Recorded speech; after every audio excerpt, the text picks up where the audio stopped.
तो hello everyone, welcome back to my channel. मैंने अपनी पिछली वीडियो में सीएसएस का टॉपिक स्टार्ट कर दिया था जिसका नाम है सिलेक्टर्स।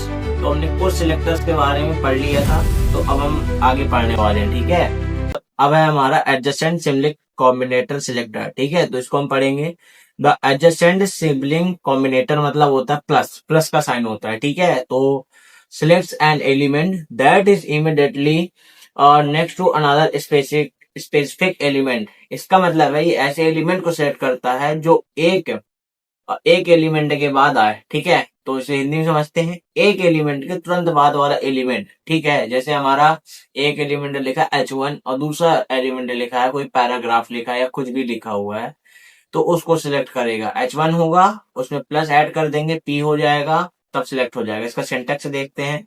ये हमारा सिंटेक्स है। ये लगा है, ये कुछ है नहीं है, ये मैंने सिंटेक्स के आगे लगाया ताकि ये चीज दिखे। तो इतना है हमारा ए से लेकर के। ठीक है, तो ए प्लस बी यानी कि पहला एलिमेंट प्लस दूसरा एलिमेंट जिसको हमें सेलेक्ट करना है। पहला सिलेक्ट नहीं होगा, पहला इसलिए ताकि पता चले कि इसके बाद हमें इस एलिमेंट को सिलेक्ट करना है। ठीक है, तो हमारा सिंटेक्स ये है जिसमें प्रॉपर्टी लिख देंगे, कोई वैल्यू दे देंगे जो आपको करना हो। ठीक है, तो नाउ हम एक एग्जांपल देखते हैं। ये हमारा एग्जांपल जो आपको बताना चाहता था।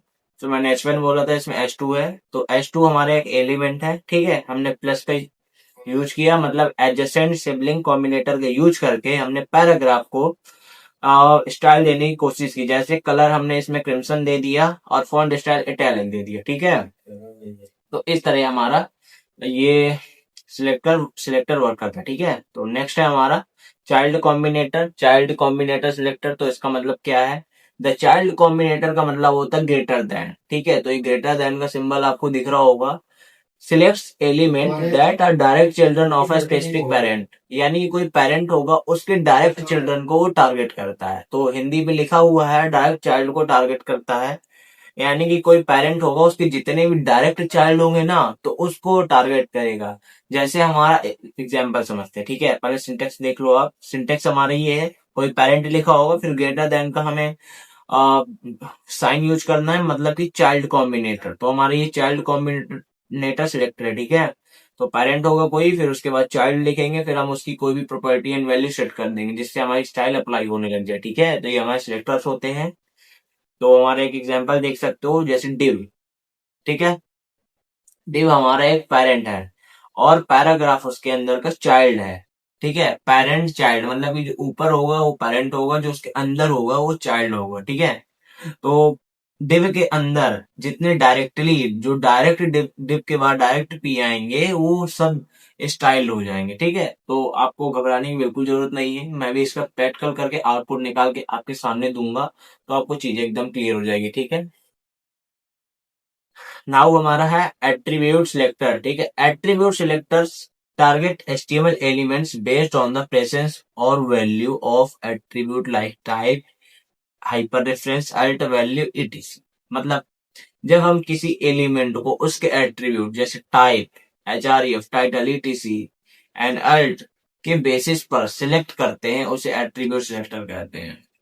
ठीक है, एट्रीब्यूट सिलेक्टर का सिंटेक्स ये होता है, एलिमेंट्स एलिमेंट्स कुछ लिखा होगा लाइक एज इनपुट एलिमेंट, जिसके अंदर हमने एट्रीब्यूट कुछ दिया होगा like as type is equal to text attribute और प्रॉपर्टी एंड वैल्यू सेम। ठीक है, जो आपको स्टाइल देनी हो।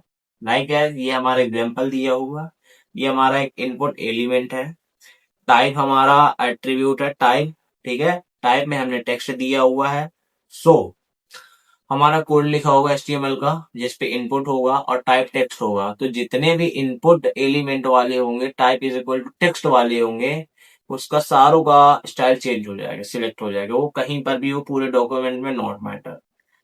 ठीक है, अगर इनपुट टाइप बस दे दोगे और टेक्स्ट नहीं दोगे, देखो जैसे टेक्स्ट लिखा है, अगर मान लो टाइप के बराबर पासवर्ड लिखा है, तो इससे वो स्टाइल नहीं होगा। क्यों नहीं होगा? क्योंकि हमने इसमें टेक्स्ट लिखा हुआ। अगर हम टेक्स्ट को हटा के और टाइप बस कर देंगे ना, तो पूरा हो जाएगा। ठीक है, जितने भी होंगे। ठीक है, तो ये हमारा एग्जाम्पल था। जितने हमने सेक्टर्स पढ़े हैं, अब हम इनका प्रैक्टिकल करने वाले हैं। तो मैंने अपनी VS कोड खोल लिया है जिसमें हमारी फाइल ओपन हुआ है HTML, ये मैंने ऑलरेडी बना रखी है।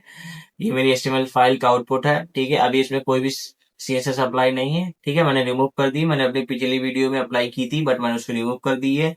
ये मेरी CSS फाइल है। एक बार बता देता हूँ इसको लिंक कैसे करते हैं। ये इसका लिंक वाला कोड दिया हुआ है, ठीक है। लिंक वाला कोड है मेरा ये, जिसमें लिंक रिलेशन स्टाइल शीट लिखना पड़ता है। ये बहुत ही जरूरी है।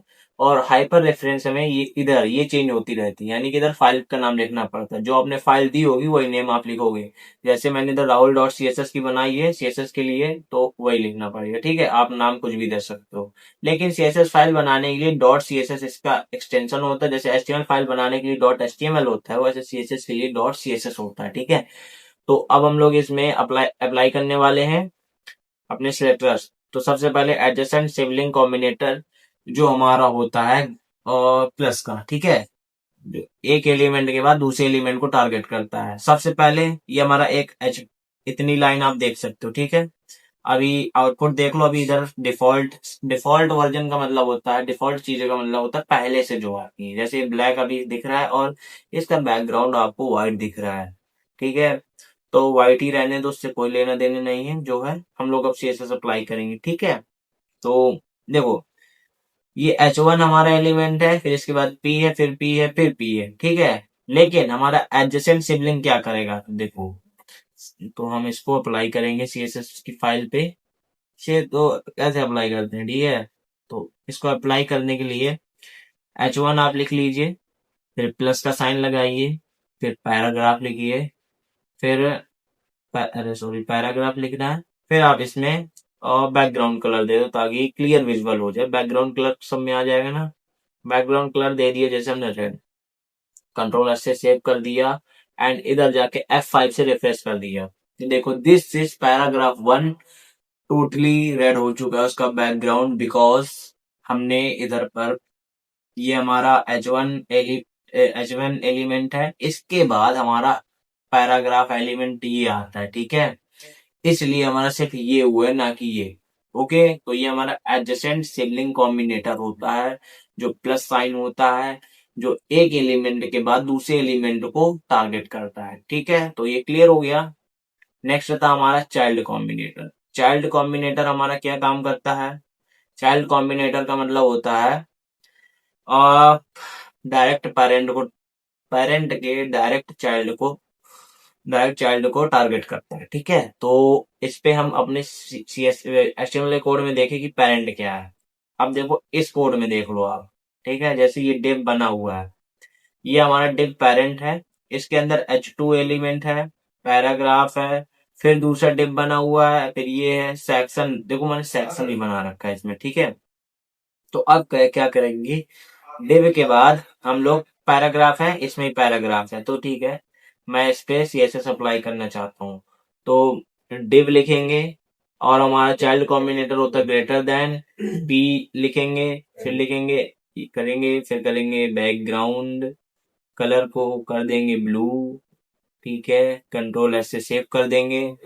नाउ पहले से हम लोग रिजल्ट देखेंगे कि क्या आने वाला है, ठीक है। क्या आने वाला है, देखो, ये div है। इस div के बाद हमारा ये पैराग्राफ है, डायरेक्ट इससे डायरेक्ट रिलेटेड है। तो हमारे डॉक्यूमेंट में जितने भी div होंगे उसके बाद जो पैराग्राफ आता होगा वो हमारा क्या हो जाएगा, स्टाइल्ड हो जाएगा। जैसे एक हमारा ये div है, div ही है। ये div के बाद हमारा ये आता है p, ये भी डायरेक्ट रिलेटेड है। बट हमारा ये जो div है, फिर देखो, ये div है, ये div देख रहा आपको, ये वाला। इसके बाद ये आता है नीचे वाला, ठीक है, ना कि ये वाला। ये है हमारे सेक्शन के अंदर। तो ये हमारा डायरेक्ट रिलेटेड नहीं है, ये हमारे इनडायरेक्ट है। तो सिर्फ हमारे ये पैराग्राफ इनसाइड div होगा और नेस्टेड पैराग्राफ होगा, ठीक है। तो इसका आउटपुट हम लोग रिफ्रेश करेंगे F5 से, तो देख सकते हो paragraph inside div and nested paragraph. Hi I am here वाला नहीं हुआ है, जो मैंने सेक्शन टैग के अंदर लिखा हुआ था, ये वाला पैराग्राफ आप देख सकते हो, ठीक है। तो ये हमारा चाइल्ड कॉम्बिनेटर होता है, जो पेरेंट के डायरेक्ट चाइल्ड को टारगेट करता है। और एडजेसेंट आपको बता ही दिया ऊपर। अब हम लोग टारगेट करने वाले हैं अपना एट्रीब्यूट सिलेक्टर। तो एट्रीब्यूट सिलेक्टर क्या होता है, कोई भी एट्रीब्यूट आप लिखोगे, जैसे इनपुट। अभी हम एट्रीब्यूट सिलेक्टर का यूज करते हैं, ठीक है। एट्रीब्यूट लिख दिया, फिर उसके बाद हम लोग बड़ा कोष्टक यूज करते हैं, यानी कि ब्रैकेट्स हो गई हमारे स्क्वायर ब्रैकेट्स, ठीक है। तो इसके अंदर हम लिखेंगे type is equal to text. Text text वाला कहीं ना कहीं बना होगा, मैंने बनाया है ऑलरेडी, ठीक है।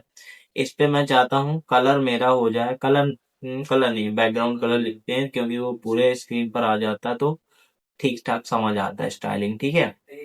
बैकग्राउंड कलर जैसे मैंने कर दी, इस पे भी रेड कर देता हूँ, कंट्रोल एस कर देता हूँ, ठीक है। एंड इधर जाके अभी देखो, ये अभी मैं आपको कोड दिखा देता हूँ, ठीक है। अभी मैंने रिफ्रेश नहीं किया, ओनली कोड सेव कर दिया है, क्योंकि मैं मैनुअली रन करा रहा हूँ, ना कि लाइव सर्वर से। तो इनपुट टाइप ये है मेरे बने हुए, ठीक है।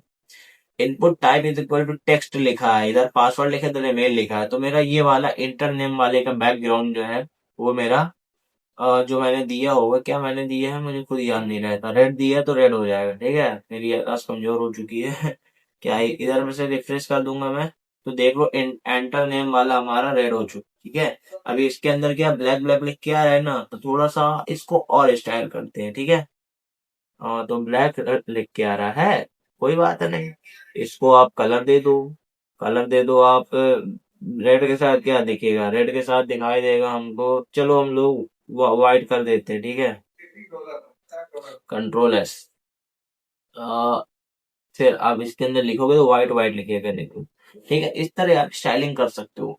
आप देखो, सिलेक्ट करके कोई भी स्टाइलिंग कर सकते हो, नॉट मैटर, आप उसका लेआउट चेंज कर सकते हो, कलर चेंज कर सकते हो, फॉन्ट फैमिली चेंज कर सकते हो, हर चीज चेंजेस कर सकते हो, ठीक है। मैं कलर्स में बता रहा हूँ ताकि हमें पता चल जाए कि सिलेक्ट कैसे होता है, स्टाइलिंग अप्लाई कैसे होती है, ठीक है। जस्ट हम लोग ये लोग अभी अभी हम सीख रहे हैं, ठीक है। तो जब हम प्रोजेक्ट पे काम करेंगे तो हमें हर चीज करना पड़ेगा, ठीक है। तो हर सिलेक्टर का यूज होगा। आप एक क्वेश्चन ये भी बनता है कि सर हमने 4 सिलेक्टर पढ़े तो उससे हर चीज सिलेक्ट तो हो रही थी, बट क्या मान लो हमें हम कभी फंस जाए कि हमें सिर्फ पेरेंट की ये वाला सेक्टर ही करना है, तो इसलिए यूज होते हैं इतने सारे सिलेक्टर, ठीक है। हर सिलेक्टर की नेम पढ़िए, अभी बहुत से सिलेक्टर्स हैं जो मैं नहीं बताया हूँ, आप एक्स्ट्रा पढ़ सकते हैं, वरना मेरी वीडियोस बहुत लेंदी हो जाएगी और इतना डीप नहीं, कुछ सीख जाओ बस, इतना मत पढ़ाने का मतलब ये है, ठीक है। तो क्योंकि हम जब प्रोजेक्ट बना रहे होंगे तो हमें टूल्स मिल रहे होंगे, हम लोग सर्च कर रहे होंगे, ऐसा नहीं है कि हम चीजें याद रखेंगे, ठीक है। कोई भी डेवलपर होगा याद नहीं रखता, ठीक है। वो चीजें सीखता है, वर्क करता है और डेली बेसिस में सीख जाता है, और जो चीज मिसमैच हो रही है वो सर्च करके अपना निकाल के कर सकते हैं। इसलिए माइंड पे प्रेशर नहीं लेना है, आपको कोडिंग सीखनी है, लॉजिक बनाने हैं, चीजें करनी है, आउटपुट निकालने हैं, बस ठीक है। आपको याद नहीं करना है, ठीक है। ये आप याद करने बैठ जाओ तो एट्रीब्यूट हमारा सिलेक्टर हो गया। मान लो अब हमें सबको सेट करना है, ठीक है। तो क्या है, इसको हटा ही दो पूरा, ठीक है। कंट्रोल एस से सेव कर दो, जहां जहां इनपुट होगा वो सब चीज सिलेक्ट हो जाएगी, क्योंकि अब हमारा एलिमेंट आ गया इसमें, देखो ये हमारा बैटरी बस सिलेक्टर नहीं रहा, ये अब हमारा एलिमेंट सिलेक्टर हो गया, क्योंकि हमने इनपुट एलिमेंट को सिलेक्ट करके पूरा बैकग्राउंड रेड कर दिया, ठीक है। तो आज से हमारे सिलेक्टर्स की होती है समाप्ति। तो कल से हम स्टार्ट करेंगे कुछ extra topic, I means new topic, ठीक है, जिसका नाम है सीडो क्लास। वो भी सिलेक्टर्स का ही एक प्रकार से रूप है, लेकिन उसमें एक्स्ट्रा चीज ऐड हो जाती है थोड़ा, ठीक है। तो मिलते हैं नेक्स्ट वीडियो में।